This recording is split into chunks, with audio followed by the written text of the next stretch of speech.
Good morning my dear students, कैसे हैं आप। आज मैं कक्षा 8 विषय हिंदी के अंदर इकाई 6 तूफानों की ओर, इस इकाई का आज मैं आपको रिवीजन कराऊंगी।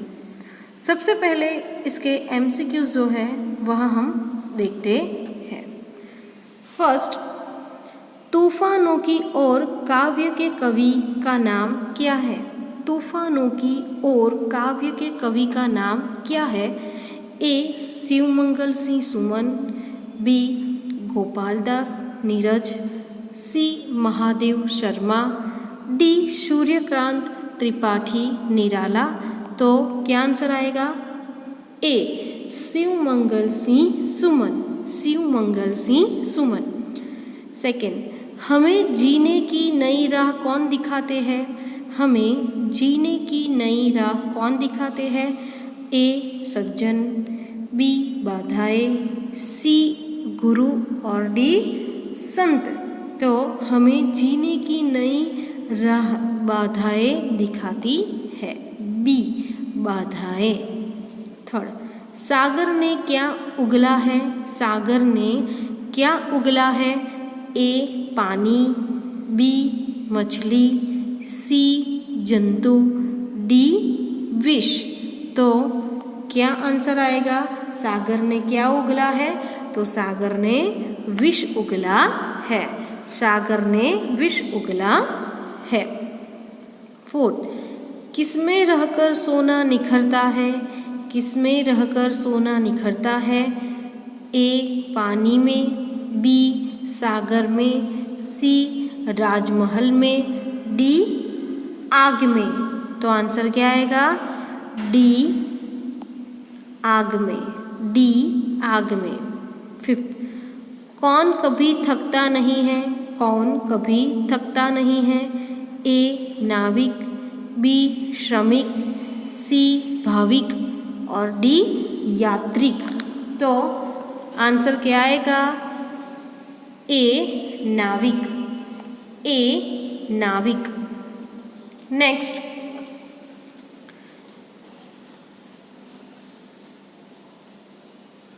समुद्र की लहरों में क्या मचल रहा है। समुद्र की लहरों में क्या मचल रहा है।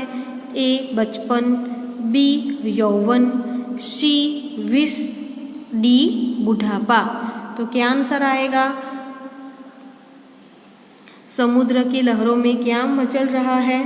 तो यौवन, बी यौवन।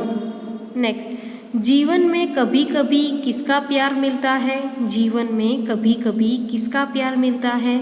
ए माता, बी बहन, सी तूफान और डी मानव। तो क्या आंसर आएगा।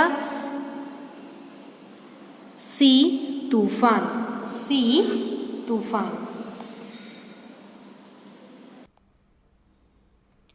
अब हम आगे का एमसीक्यू जो है वह समझते हैं। किसने कभी अपनी हार नहीं मानी। किसने कभी अपनी हार नहीं मानी। तो उसके ऑप्शन हैं ए जीवन, बी तूफान, सी मानव और डी सागर। तो यहाँ पे आंसर आएगा सी मानव। मानव ने कभी अपनी हार नहीं मानी। नाविक शब्द का समानार्थी शब्द क्या होता है। तो ए माजी, बी माजी, सी तैराग और डी साझा। तो क्या आंसर आएगा। ए माजी, ए माजी। जब तक सांसों में खाली जगह है, जब तक सांसों में खाली जगह है, रिक्त स्थान में उचित पद लिखिए। ए ताकत, बी स्पंदन, सी प्राण और डी जीवन। तो क्या आंसर आएगा। बी स्पंदन, जब तक सांसों में स्पंदन है। 11, आज खाली जगह में और सागर में एक साथ ज्वार उठा है। आज खाली जगह में और सागर में एक साथ ज्वार उठा है, उचित पद लिखिए। तो आज हृदय में और सागर में एक साथ ज्वार उठा है। आगे, कवि अपनी पतवार किसकी ओर घुमाने को कहते हैं? कवि अपनी पतवार किसकी ओर घुमाने को कहते हैं? ए दक्षिण की ओर, बी पूरब की ओर, सी तूफानों की ओर और डी ज्वार की ओर। तो क्या आंसर आएगा? सी, तूफानों की ओर, तूफानों की ओर। 13, किसका यौवन मचला है? किसका यौवन मचला है? तो ए लहरों का, बी पानी का, सी जलाशयों का और डी सागर का। तो ए लहरों का, ए लहरों का। 14, आज सिंधु ने विष उगला है। यहाँ ड है तो यहाँ पे ऊ करना है आपको, विष उगला है। आज सिंधु ने विष उगला है, इसलिए ए भूकंप हुआ है, बी हृदय में भी ज्वार उठा है, सी तूफान आया है, डी नाव घुमानी है। आज सिंधु ने विष उगला है। तो आज सिंधु ने विष उगला है, इसलिए हृदय में भी ज्वार उठा है, इसलिए हृदय में भी ज्वार उठा है। पर्याय शब्द की कौन सी जोड़ अनुचित है? पर्याय शब्द की कौन सी जोड़ अनुचित है? ए आंधी माजी, बी स्पंदन धड़कन, सी विष जहर और सिंधु सागर। तो क्या आंसर आएगा? कौन सी अनुचित जोड़ है समानार्थी पर्यायवाची यानी कि समानार्थी की? तो ए आंधी, तो माजी, यहाँ अनुचित जोड़ है। अब आगे, निम्नलिखित प्रश्नों के उत्तर एक एक वाक्य में लिखिए। निम्नलिखित प्रश्नों के उत्तर एक एक वाक्य में लिखिए। फर्स्ट, ज्वार कहाँ कहाँ उठा है? ज्वार कहाँ कहाँ उठा है?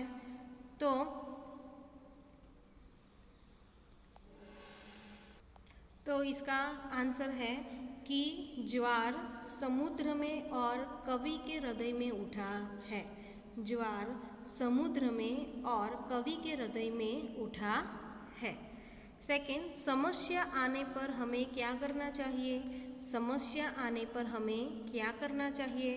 तो समस्या आने पर हमें भयभीत नहीं होना चाहिए। समस्या आने पर हमें भयभीत नहीं होना चाहिए। शांति और धैर्य से समस्या का उचित उपाय खोजना चाहिए। शांति और धैर्य से समस्या का उचित उपाय खोजना चाहिए। नेक्स्ट, समुद्र ने कैसा रूप धारण किया है? समुद्र ने कैसा रूप धारण किया है? तो समुद्र ने अपनी क्षमता के अनुसार तूफानी रूप धारण किया है। समुद्र ने अपनी क्षमता के अनुसार तूफानी रूप धारण किया है। रौद्र रूप भी आप लिख सकते हैं, रौद्र रूप धारण किया है। नेक्स्ट, सागर भी तो यह पहचानने में क्या पहचानने की बात कही गई है? सागर भी तो यह पहचाने में क्या पहचानने की बात की गई है? तो सागर भी तो यह पहचाने में मनुष्य को साहस और शक्ति को पहचानने की बात कही गई है। सागर भी तो यह पहचाने में मनुष्य को साहस और शक्ति को पहचानने की बात कही गई है। इस अंधड़ में साहस तोलो का क्या अर्थ है? इस अंधड़ में साहस तोलो का क्या अर्थ है? तो क्या आंसर आएगा कि इस अंधड़ में साहस तोलो का अर्थ है कि आंधी तूफान या समस्या आने पर, आंधी तूफान या समस्या आने पर साहस और शक्ति के बल पर आगे बढ़ना चाहिए। तूफान आंधी तूफान या समस्या आने पर साहस और शक्ति के बल पर आगे बढ़ना चाहिए।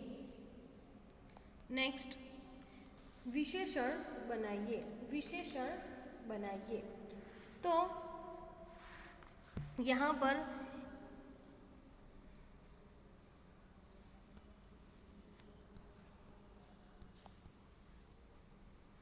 ईमानदारी शब्द दिया है।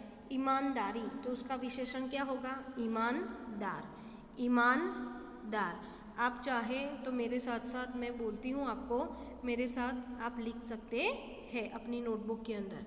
ये सारा रिवीजन जो है MCQ, फिर क्वेश्चन आंसर्स और ये ग्रामर जो है वो आपको अपनी नोटबुक के अंदर लिखना है। ईमानदारी, तो क्या आएगा? ईमानदार। इसका विशेषण क्या होगा? ईमानदार। फिर अमीरी, तो क्या आएगा? अमीर। अमीरी, तो क्या आएगा? अमीर। अमीर। अब आगे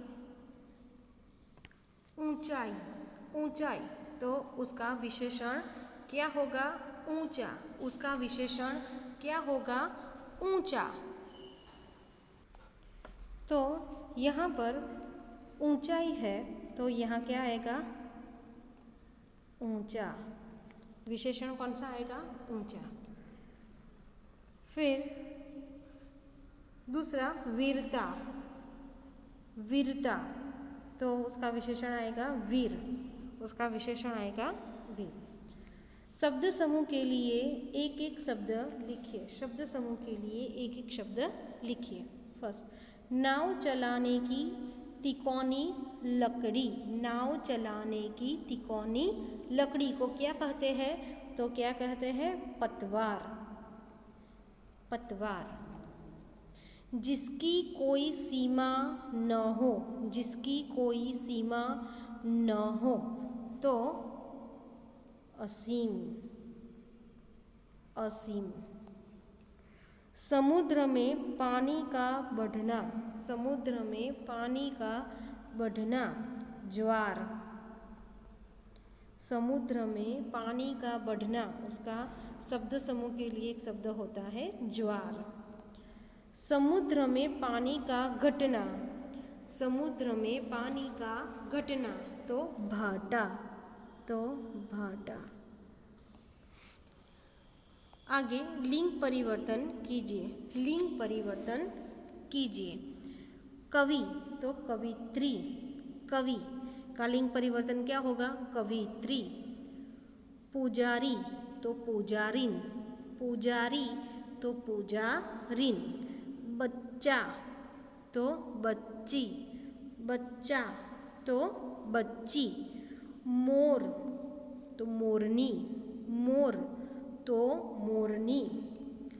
मालिक, तो मालकिन। मालिक, तो मालकिन। पति, तो पत्नी। पति, तो पत्नी। तो यहाँ पर चैप्टर नंबर 6 जो है उसका रिवीजन यह कंप्लीट होता है। तो आपको यह सारा रिवीजन जो है वह आपको अपनी नोटबुक के अंदर लिखना है। Thank you. धन्यवाद।